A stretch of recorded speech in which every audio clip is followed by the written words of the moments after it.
Let us see the next question. Let me explain to you first of all. XYZ Limited has following capital structure. Equity share capital an amount of 5,000, preference share capital 3,000, debentures 2,000. तो तीन अलग अलग sources of finance दे रखे हैं और तीनों का amount दे रखा है. Calculate overall cost of capital और उसको दूसरा नाम दिया गया है weighted average cost of capital.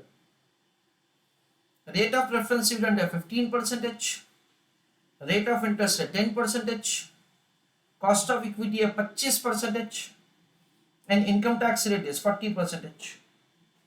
तो यहाँ पे हमको एक नया कॉन्सेप्ट, नया पॉइंट यहाँ पे लर्न करना है जिसका नाम है weighted average cost of capital और overall cost of capital. Let us see that's how to make the calculation of answer for this question. Dear students, यहाँ पे हम लोग कुछ ऐसा समझते हैं कि बेसिकली जो कंपनी का बिजनेस होता है, the company has a single business. In order to finance the single business, company ने क्या किया है, अलग अलग सोर्सेस से पैसा इकट्ठा किया है. So we understand that say from the different sources the funds have been raised for the purpose of doing business. भी आपने इक्विटी से पैसा लिया, प्रेफरेंस शेयर से लिया, डिबेंचर से लिया, लोन लेके लिया, ऐसा करके अलग अलग सोर्सेज से पैसा हमने लिया और वो जो पैसा होता है so that we are basically making investment say in the business. ऐसा हम लोग समझते हैं. जो भी बिजनेस है ना उसका हम लोग इंटरनल बाइफर्केशन नहीं कर सकते हैं कि हमने ये वर्किंग कैपिटल के फाइनेंस के लिए सिर्फ यही पैसा इस्तेमाल किया है, फिक्स एसेट के लिए सिर्फ यही पैसा इस्तेमाल किया है. और जो भी बिजनेस हम लोग करते हैं उससे हमको क्या होता है, ग्रॉस रिटर्न मिलता है. तो basically like it is very difficult for us to have a kind of bifurcation. इसलिए यहाँ पे एक कॉन्सेप्ट है जिसका नाम है वेटेड एवरेज और ओवरऑल कॉस्ट ऑफ कैपिटल. यानी ये सारे फंड्स को मिला जुला के हमको कितना रिटर्न जनरेट करना पड़ेगा for the purpose of giving return to the finance providers, वो हम लोग यहाँ पे कैलकुलेट करने वाले हैं. ये सारे के सारे से जो फंड से हम लोग बिजनेस कर रहे हैं वो बिजनेस से हमको कितना रिटर्न मिलना चाहिए so that we can give return to all of them is given a technical name as weighted average cost of capital. इसका मतलब क्या होता है, से इसका मतलब ये होता है that's what is the overall rate at which we are suppose to earn from the business. उसका मतलब ये होता है. ओके, इसका कैलकुलेशन कैसे किया जाता है वो मैं आपको समझाता हूं. सबसे पहले एक छोटा सा working note number 1, calculation of cost of debt financing. Because over here we understand that से इनकम टैक्स का रेट दे रखा है इसलिए कॉस्ट ऑफ डेट फाइनेंसिंग का कैलकुलेशन हमको करना पड़ेगा. In absence of any information, we assume that the security is issued for perpetuity. So it is interest into 1 minus t divided by amount. ऐसा सिंपल फॉर्मूला लगेगा. अच्छा, date financing का amount कितना है फ्रेंड्स, आप देख सकते हो कि हमारे डिबेंचर्स इशू किया कितने का, 2,000 रुपए का. रेट ऑफ इंटरेस्ट कितना दे रखा है अपने को, रेट ऑफ इंटरेस्ट दे रखा है 10%. So we understand that so the 2,000 rupees का डिबेंचर्स है, रेट ऑफ इंटरेस्ट 10% है, इंटू 1 माइनस टी, उसको क्या करेंगे पोस्ट टैक्स में कन्वर्ट किया जाएगा. इनकम टैक्स का रेट है 40%. So into 1 minus 0.4 divided by क्या करेंगे 2,000 रुपए. So 10% of 2,000 is 200 into 0.6 divided by 2,000. So it is 120 divided by 2,000. That comes to 0.06. That is 6%. ऐसे आप डिटेल में कैलकुलेशन कर सकते हैं और अदरवाइज आपके जैसा कोई स्मार्ट स्टूडेंट है वो क्या कर सकता है फ्रेंड्स, वो ऐसा कर सकता है, rate of interest into 1 minus T. Rate of interest क्या है 10%. into 1 minus 0.4. सो 10% इंटू 0.6 तो क्या आएगा 6%। ऐसा करके हम लोग cost of debt financing KD का कैलकुलेशन कर सकते हैं। Whether this shortcut formula is always applicable, that may be your question. The answer is no. ये शॉर्टकट फॉर्मूला हमेशा एप्लीकेबल नहीं होगा। कौन कौन से सिचुएशन में एप्लीकेबल नहीं होगा? If at all the security is issued at discount, if at all the security is issued at premium, if at all so there is a flotation cost information, एक या एक से ज्यादा ये सब इंफॉर्मेशन है, then in that case going with that formula is not acceptable.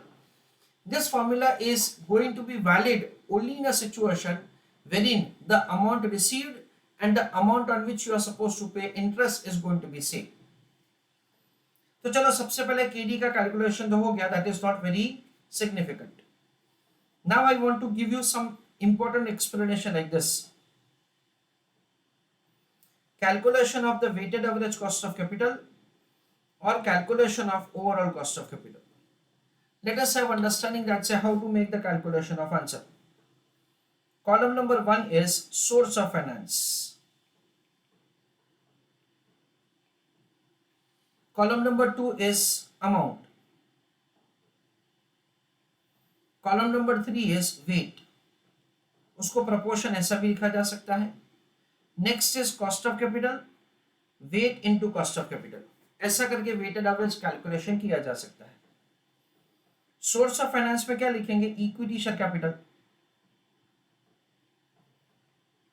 फिर preference share capital और तीसरा है debentures. What is the amount of the equity finance? 5,000 रुपए. So we understand that's over here 5,000 रुपए. प्रेफरेंस शेयर कैपिटल में 3,000 रुपए और debentures में 2,000 रुपए. कुल मिला के हमारा कितना हो जाएगा? 10,000 रुपए. So 10,000 rupees is the overall investment which has been made. फिर प्रोपोर्शन कैलकुलेट करेंगे. 5,000 आउट ऑफ 10,000, तो वेट या प्रोपोर्शन हो जाएगा 0.50. कैसे कैलकुलेट किया? 5,000 upon 10,000, that is the way we compute the weight. Preference share का वेट क्या होगा? 0.30. Again I hope that you have understood. It is 3,000 upon 10,000. And of course for the debentures it will be 0.20, 20%. 2,000 upon 10,000. And always you have to just make sure that say the total of the weight is 1. Okay, that is a small thing that say you need to verify. क्योंकि कई बार क्या होता है वो fraction में weights होता है, इस वजह से. कॉस्ट ऑफ कैपिटल, हमको क्वेश्चन में कॉस्ट ऑफ इक्विटी रेडीमेड दे रखा है. Cost of equity is 25%. Cost of preference share calculate करने का जरूरत नहीं है, वो 15% ही है. If at all you do, even in that case you get the same answer, that is 15%. So here so this is 25%. Cost of capital is 25, this is 15, and cost of debenture has been found by us recently, that is 6%. Acha, once you make the computation of the weight, cost have also been given to us. We'll compute the weight into cost, weighted average value will be found. So 0.5 into 25, that is 12.5.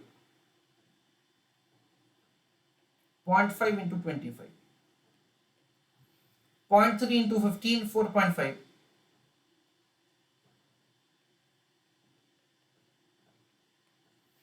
0.2 into 6, 1.2.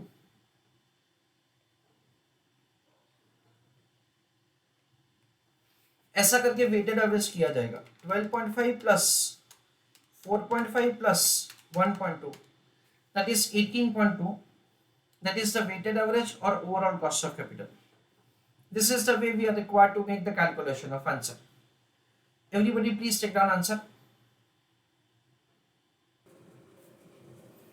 Now if at all somebody wants to write the working note for KP, then he or she may write calculation of KP KP का मतलब होता है cost of preference share.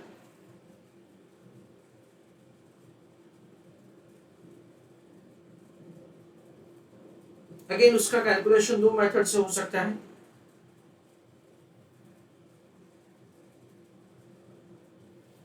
The first is preference dividend,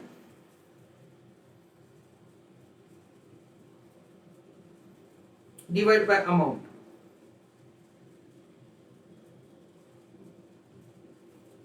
into 100 for getting answer in percentage term, तो it is 10,000 और ये 15 sorry 3,000 and 15%। वहां पे tax saving का कुछ फायदा होता नहीं है। Divided by 3,000 into 100 for getting answer in percentage term, so 0.15 that is 15%।